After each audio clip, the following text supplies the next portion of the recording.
позициониране. От Разград до Копенхаген. Магазин за всякакви чундюри, които изобщо не трябват на Българска. Много сме доволни от летището в Копенхаген. Много е стилно и е много чисто. Онази хартика там, виждаш ли? Да, саботаж. Саботаж.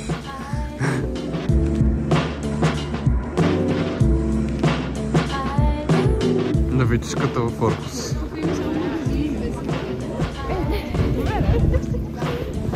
Има какво да се гледа да бягаме. Ние ще ходим да бягаме в сериозен сняг. Реално, просто дядо Коледа много ни липсва и отиваме при еленчетата му. Нищо повече това няма да казвам. На миг, да. Да, на миг, на миг.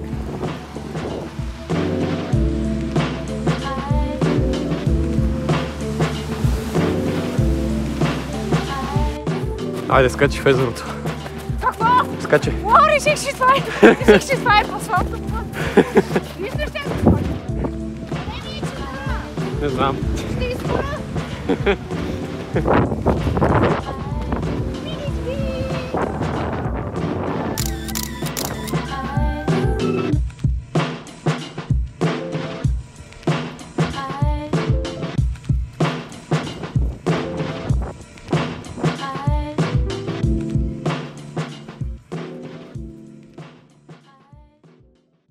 Ние сме в чужда кола, която ни беше поверена буквално, за което наистина сме благодарни за това доверие. И тази кола ще ни отведе до великия, как се казваше, връх? Мюлехой. Мюлехой.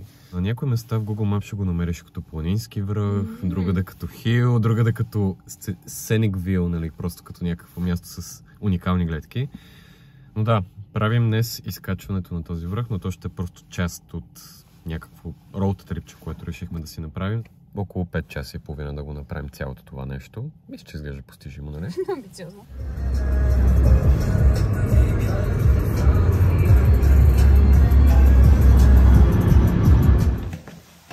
Качваме се на най-високия... Какво всъщност е това? Най-високата изкуствена постройка в Дания. Не, дори не е тя.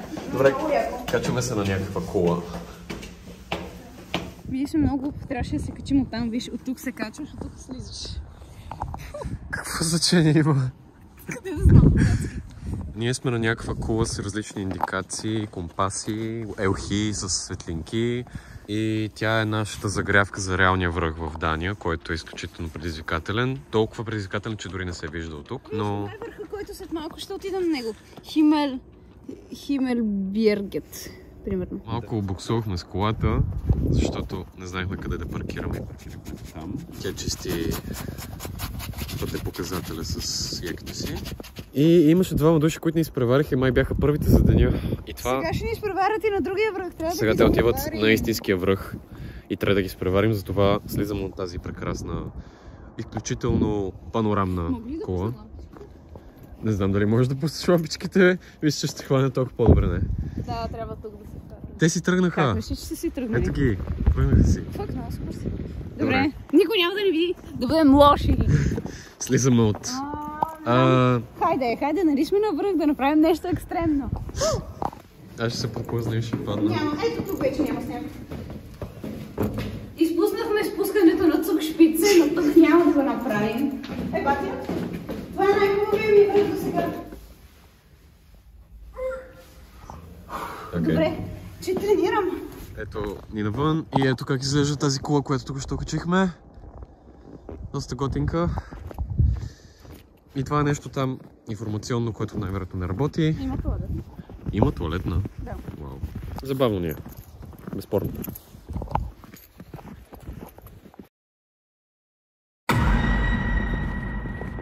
Мирише много приятно. Все на такива ни върви. Това е най-мойния на ния връх, който качва. Надясно ли сме? Кажи ми, че сме надясно. Мисля, че да. Мисля, че сме надясно, да. Насам? Да. Човек. Yes! Ако... Yes! Отиваме към купчината. О, майко, не! Ой, батя. Там сигурно има някакъв трактор, който ги рине, между другото. Дишай чист въздух. Добре вече. Почти стигнахме на върха. Вече катерим от няколко часа и наистина... Аз нещо такова нещо не си. Много странно, да, го наляво. минем другаде. Защо? Няма откъде другаде. Не може да минем покрай другите ферми някъде, кое е по-тъпо. И как ще минеш по... Това е пътя? Това е яко. Countryside. Трябваше наистина да си вземеш знамето, защото тук няма. Оф! Още един друг знаме. Мирише на това. Ето, соча, ето точно тук. Нарочно, не тук. Тук. Денмарк, Хюсте, Натюрлиге, пункт. Мисля, че всеки с елементарни познания ще го разбере. Искам да не снимаш ето тук така. Може да се откъснем някаква висока между другото. Виж какви са яки. Не искам да не паднеш някъде. Как ще падна? Ти си толкова малко, че това тук ще е снимката, тук ще е снимката между другото. Да. Аз спра видеото, ще си направим снимки, че... Ооо! Къде отиваш? Война. Война. Велик връх. Не знам какво е. Война. Просто ние сме точно до тях. Висмата е доста по-безопасна за всичко. Как трябва? Да има животни, да има мляко, хората да се хранят. Да видим кой се счупи, моето или твоето? Давай. Ще удари май.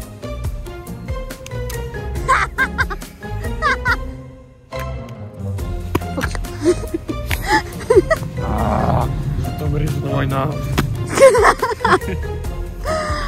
Не мога. Добре, Добре, чао задник.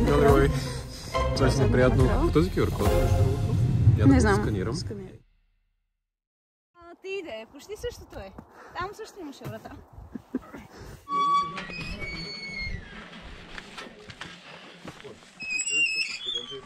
Разрешителното. Заповядайте. Мерси. Аз съм пазителя на върха. Да изчистим табелките.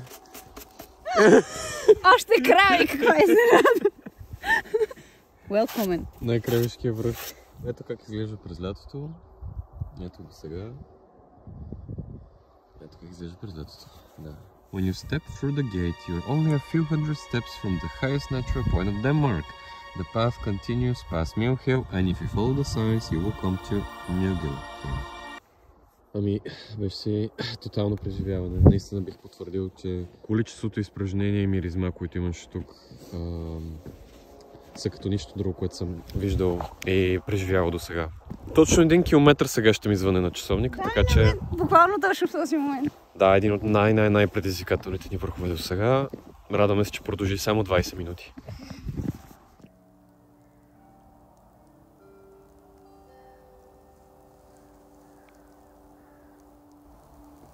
Какво беше това?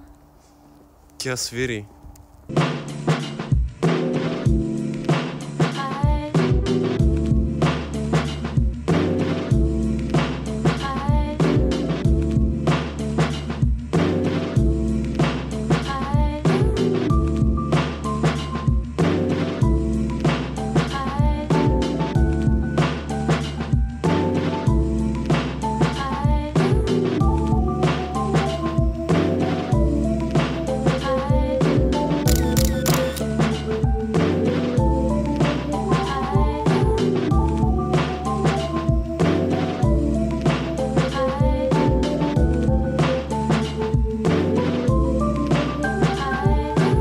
Сме бавни, трябва по-бързо да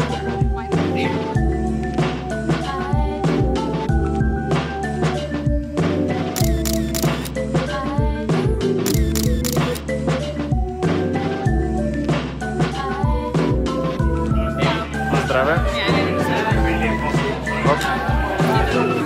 Честито! Как се чувствате за престоя си, за Дания като цяло? Честно казано, очаквах да е по-зле, не беше зле, беше хубаво, хареса ми. Не искам никога повече да се връщам тук, но като цяло беше добре, хареса ми. Имахме най-милите домакини на света. Обичам ги, в момента правя сърце, но ми е студено на ръцете.